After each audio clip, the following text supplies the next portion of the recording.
కేటీఆర్ కు ఈడీ నోటీసులు, formula E race కేసులో విచారించేందుకు ఏర్పాట్లు, మరో 2 నిందితులు బ్యాంక్ అధికారుల విచారణకు రంగం సిద్ధం. ఇప్పటికే షెడ్యూల్ ప్రిపేర్ చేసిన అధికారులు, కథం అయిపోయింది.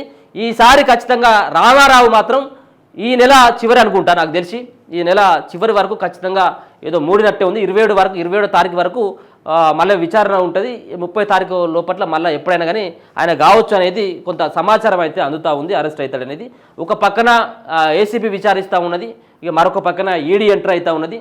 మరి ఈ ఈడీ ఎంట్రీ అయిన తర్వాత వేరే దేశానికి సంబంధించినటువంటి విదేశీ మారకం రూపంలో 55 కోట్ల రూపాయల నిధులు దుర్వినియోగం అయినాయి కాబట్టి ఈడీ ఎంట్రీ అయిపోయింది. ఈ ఈడీ ఉచ్చు బిగిసబోతా ఉన్నది. మరో పక్కన ఏసీబీ విచారణ జరుగుతూ ఉన్నటువంటి సందర్భంలో కేటీఆర్ ఇక తప్పించుకోలేడన్నటువంటి వార్తలు అయితే వస్తాయి. చూద్దాం మరి ఏం జరుగుతుంది చివరి వరకు అనేది. సో 2 రోజుల్లో కేటీఆర్కు ఈడీ నోటీసులు వస్తాయట. ఫార్ములా ఈ రేస్ కేసులో ఎన్ఫోర్స్మెంట్ డైరెక్టరేట్ ఈడీ దర్యాప్తు ముమ్మరం చేసింది. ఈ కేసులో ప్రధాన నిందితులైన బీఆర్ఎస్ వర్కింగ్ ప్రెసిడెంట్ కేటీఆర్ సహా senior IAS officer Arvind Kumar, HMDA మాజీ చీఫ్ ఇంజనీర్ బిఎల్ఎన్ రెడ్డిని విచారించేందుకు రంగం సిద్ధం చేసింది. వీళ్ళతో పాటు బ్యాంక్ అధికారులను కూడా విచారించేందుకు ఏర్పాట్లు చేసింది. వీళ్ళందరికీ 2-3 రోజుల్లో నోటీసులు జారీ చేసేందుకు సిద్ధమైంది. ఈ మేరకు శనివారం షెడ్యూల్ రూపొందించింది. దీని ప్రకారం కేసులోని నిందితులు సహా బాధ్యులైన అధికారులకు సోమవారం నుంచి వరుసగా నోటీసులు అందనున్నట్లు సమాచారం అందుతూ ఉన్నది. ఎవరెవరైతే కేటీఆర్కు సహకరించిందో ఎవరెవరైతే ఉన్నారో వాళ్ళందరికీ కూడా నోటీసులు ఇవ్వబోతున్నట్టుగా తెలుస్తూ ఉన్నది. ఇక దర్యాప్తులో వేగంగా మొదట బ్యాంక్ అధికారులను ఈడీ విచారించనున్నట్లు సమాచారం. ఆ తర్వాత కేటీఆర్ సహా ఇతరులను విడతల వారీగా ప్రశ్నించనుంది. కాగా ఏసీబీ ఎఫ్ఐఆర్ ఆధారంగా ఈడీ కేసు నమోదు చేసి దర్యాప్తు చేపట్టింది. ఫార్ములా ఈ రేస్కు సంబంధించి ఏసీబీ అందజేసిన డాక్యుమెంట్లను పరిశీలించింది. ఈ రేస్ కోసం జరిగిన ఒప్పందాలు, సీజన్ 9-10 కోసం హెచ్ఎండిఏ నుంచి జరిగిన చెల్లింపుల వివరాలను తెలుసుకున్నది. పోయిన ఏడాది అక్టోబర్ 3-11 తేదీల్లో హెచ్ఎండిఏ నిధుల నుంచి బ్రిటన్లోని ఫార్ములా ఈ ఆపరేషన్ ఎఫ్ఈఓ కంపెనీకి 45.71 కోట్లు బదిలీ చేసినట్లు గుర్తించింది.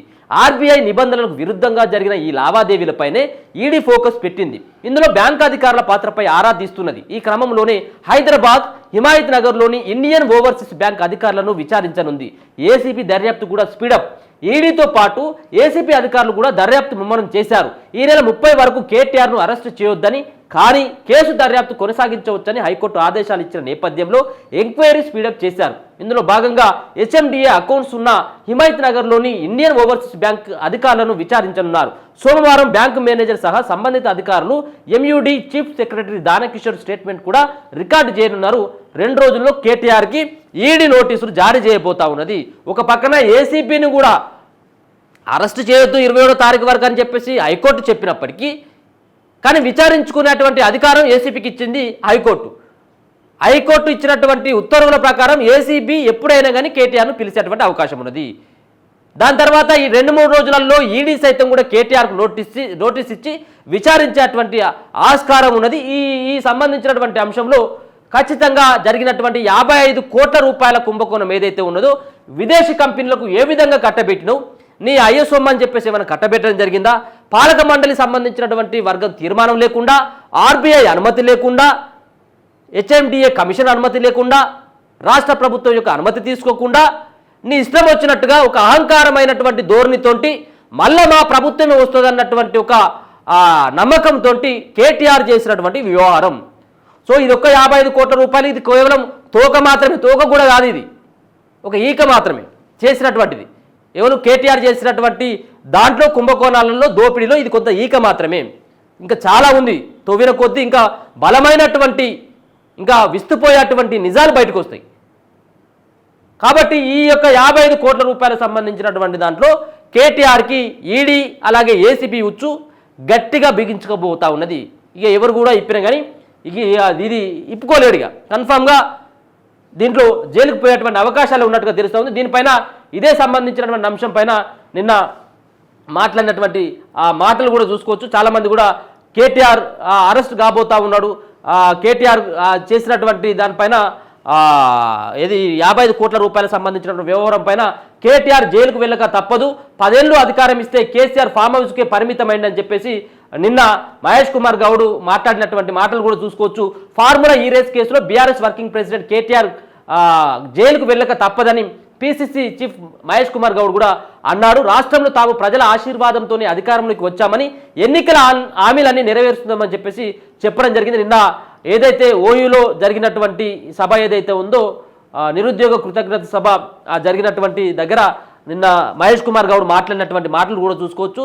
దాంతో స్పష్టంగా చెప్తా ఉన్నారు మహేష్ కుమార్ గౌడ్, పిసిసి అధ్యక్షుడు, కాంగ్రెస్ పార్టీ అధ్యక్షుడైనటువంటి ఆయన కూడా నిన్న మాట్లాడినటువంటి మాటలు ఖచ్చితంగా కేటీఆర్ జైలుకు వెళ్ళక తప్పదు, ఫార్ములా ఈ రేసులో పక్కాగా వెళ్తాడన్నటువంటి అభియోగాన్ని, ఆయన అభిప్రాయాన్ని కూడా ఆయన చెప్పినటువంటి పరిస్థితి కూడా చూస్తూ ఉన్నాం. అనుకున్నది ఒకటి, అయింది ఒకటి. ఫార్ములా ఈ కార్ రేస్ ఇష్యూలో సీన్ రివర్స్, ప్రభుత్వాన్ని బ్లేమ్ చేస్తూ సానుభూతి పొందేలా కేటీఆర్ వ్యూహం. అంతా ఓకే అనుకునే టైంలో ఈడీ ఎంట్రీ, ఒక్కసారిగా కంగుతున్న బీఆర్ఎస్, కేసుతో వర్కింగ్ ప్రెసిడెంట్ ఇమేజ్ డ్యామేజ్, ఆందోళనలో కేసీఆర్ ఫ్యామిలీ, ఈడీ దర్యాప్తు ముమ్మరం, ఏసీబీ నుంచి పూర్తి వివరాల సేకరణ, నగలు బదిలీపై హెచ్ఎండిఏ అధికారుల స్టేట్మెంట్ కూడా రికార్డు చేస్తూ ఉన్నారు. ఒకసారి చూసుకోవచ్చు. అనుకున్నది ఒకటి, అయింది ఒకటి అన్నట్లుగా మారింది ఇప్పుడు బీఆర్ఎస్ పార్టీ పరిస్థితి. అందులోనూ ముఖ్యంగా పార్టీ అధినేత కేసీఆర్ ఫ్యామిలీ మరోసారి గందరంలోకి పడింది. పార్టీ వర్కింగ్ ప్రెసిడెంట్, మాజీ మంత్రి కేటీఆర్పై ఫార్ములా ఈ కార్ రేస్ కేసులో ఈడీ ఎంట్రీ ఇవ్వడంతో ఒక్కసారిగా కేసీఆర్, ఆ పార్టీ నేతలు షాక్ అయ్యారు. ఈడీ వివరాలు అడగడం, ఆ వెంటనే enforcement case information report ECIR నమోదు చేయడంతో అందరూ కంగుతిన్నారు. 30వ తేదీ వరకు ఏసీపీ అరెస్ట్ చేయొద్దంటూ హైకోర్టు రిలీఫ్ ఇచ్చిందని అనుకొని ఆనందిస్తున్న తరుణంలో ట్విస్ట్ ఇస్తూ ఈడీ ఎంట్రీ కావడం కథ అడ్డం తిరిగింది. బీఆర్ఎస్ ఫార్ములకు ED brake. Formula E car విషయంలో కేటీఆర్పై కాంగ్రెస్ కక్ష సాధింపు ధోరణి అవలంబిస్తుందన్న విషయాన్ని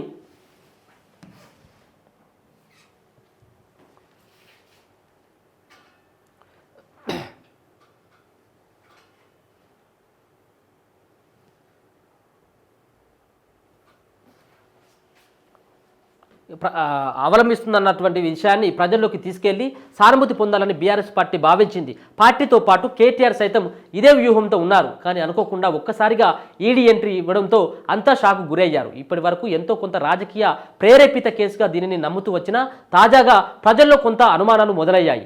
రాజకీయాలకు సంబంధం లేని వ్యక్తులు, విద్యావంతులు, ఐటీ ఉద్యోగులు, వ్యాపార వర్గాలకు చెందిన వారిపైన ఈడీ కేసు నమోదు చేయడంతో ఈ కేసు రాజకీయ ప్రేరేపితం కాదనే కోణంలో ఆలోచించడం మొదలుపెట్టారు. ఈడీ అంతా ఆషామాషిగా కేసు నమోదు చేయదని, ఆర్థికపరమైన అవకతవకలు జరగాయనే విషయం ఉంటేనే కేసు పెడుతుందని చర్చ జరుగుతున్నది. కేటీఆర్కు ఇప్పటి వరకు పట్టణాలలో ఉన్న కాస్త ఇమేజ్ కూడా ఈడీ కేసుతో మసకబారిందని రాజకీయ విశ్లేషకులు అంచనా వేస్తున్నారు. ఫార్ములా ఈ కేసు విషయంలో సీఎం రేవంత్ రెడ్డిపై మాట్లాడుతున్న తీరును కూడా పలువురు తప్పుపడుతున్నారు. టీవీల్లో, ప్రెస్ మీట్లో మాట్లాడిన భాష, పదాలతో ఆయనపై ఉన్న గౌరవాన్ని తగ్గిస్తున్నాయని రాజకీయ నిపుణులు చెబుతున్నారు. గతంలో ఈ కేసుపైనే తానే నిధులు మళ్లించానని చెప్పిన కేసీఆర్, పార్టీ నాయకులు మాత్రం రాజకీయ కక్ష సాధింపనడంపై అభ్యంతరం చెబుతున్నారు. కేసీఆర్కు మరో శోభ తప్పదా? మరోవైపు ఈడీ కేసులు అంత సులువుగా ఉంటుందని న్యాయ నిపుణులు చెబుతున్నారు. మిగిలిన విచారణ సంస్థల కేసుల్లో అభియోగాలు మోపిన వ్యక్తి ఎందుకు నిందితుడో ఆ సంస్థను నిరూపించాల్సిన ఉంటుంది. కానీ ఈడీ కేసులు అందుకు పూర్తిగా విరుద్ధం. అభియోగాలు మోపిన వ్యక్తి తాను ఎందుకు నిందితుడు కాదో నిందితుడే నిరూపించుకోవాల్సి ఉంటుంది. ఈ ఒక్క కారణంతోనే ఈడీ కేసులు ఎందుకు కఠినమైనయో చెప్పవచ్చు అంటున్నారు. ఈడీ కేసులోనే ఇప్పటికే కేసీఆర్ కూతురు ఎమ్మెల్సీ కల్వకుంట్ల కవిత జైలుకు వెళ్లాల్సి వచ్చారు. దాదాపు 6 నెలల పాటు జైలు జీవితం గడపాల్సి వచ్చింది. తండ్రిగా కేసీఆర్ మానసిక క్షోభను అనుభవించాల్సి వచ్చింది. రాష్ట్రానికి ముఖ్యమంత్రిగా చేసినా తండ్రిగా కూతురు జైల్లో ఉండడంతో ఎంతో మానసిక వేదన గురయ్యారని పార్టీ నేతలు గుర్తు చేసుకున్నారు. తాజాగా కేసీఆర్ కుమారుడు కేటీఆర్పై ఈడీ కేసు నమోదు చేయడం మరోసారి కేసీఆర్ మానసిక క్షోభ అనుభవించాల్సి వస్తుందేమోనని పార్టీ నాయకులు ఆందోళన వ్యక్తం చేస్తున్నారు. ఈడీ కేసులు సుదీర్ఘకాలం సాగడమే కాకుండా అంతర్గతంగా ఏమి జరుగుతుందో కూడా అంత సులువుగా తెలియదు. ఈ నేపథ్యంలో కేటీఆర్ను అరెస్టు చేసి ఢిల్లీ తిహార్ జైలుకు తరలించాల్సి ఉంటుందని, అక్కడ రాజకీయంగా సానుభూతి పొందడం అంత సులువు కాదని చెబుతున్నారు. ఒకవైపు రాష్ట్రం, మరోవైపు కేంద్రం, ఇలా ఇద్దరు ఒకేసారి మూకుమ్మడిగా బీఆర్ఎస్ కేసీఆర్కు కుటుంబంపై దాడి చేస్తున్న ఈ క్రమంలో భవిష్యత్తులో రాజకీయంగా ఎలాంటి పరిణామాలు ఎదుర్కోవాల్సి ఉంటుందో, ఎలాంటి మార్పులు సంభవిస్తాయోనని ఆందోళన వ్యక్తం చేస్తున్నారు. ఈ పరిణామాలు ఎక్కడి వరకు దారితీస్తాయో చూడాలి. మరి ఓకే, కల్వకుంట్ల కవితమ్మ కూడా ఈడీ అరెస్టులే. ఈడీ చేసినటువంటి కేసులోనే ఆమె 6 నెలల పాటు వెళ్ళింది. సో మరోసారి కేటీఆర్ సైతం కూడా ఇదే ఈడీ కేసులో ఏసీబీ దర్యాప్తు చేస్తున్నప్పటికీ ఈడీ కేసులోనే ఆయన ఢిల్లీ తిహార్ జైలుకు వెళ్ళేటువంటి అవకాశం కనబడతా ఉంది. సో ఇంకొకటి ఏంటంటే, అసలు అవినీతి జరిగినప్పుడు ఈడీ ఎంట్రీ కాదు, అలాంటి ఈడీ ఎంట్రీ ఏంటంటే మనీ లాండరింగ్కి పాల్పడ్డారన్నటువంటి అంశం తేటతెల్లమైపోతూ ఉన్నది. కాబట్టి కేటీఆర్ను కాపాడేటువంటి నాదుడు ఇప్పుడు లేడు, ఖచ్చితంగా జైలుకు వెళ్లాల్సిందేననేది అభియోగాలు వస్తూ ఉన్నాయి. అంతేకాకుండా పాపం కేసీఆర్కి మానసికమైనటువంటి శోభ. ఒక పక్కన బిడ్డ జైలుకు పోయింది, కొడుకు జైలుకు పోతా ఉన్నాడు, అల్లుడు ఎప్పుడు పోతాడో తెలియదు.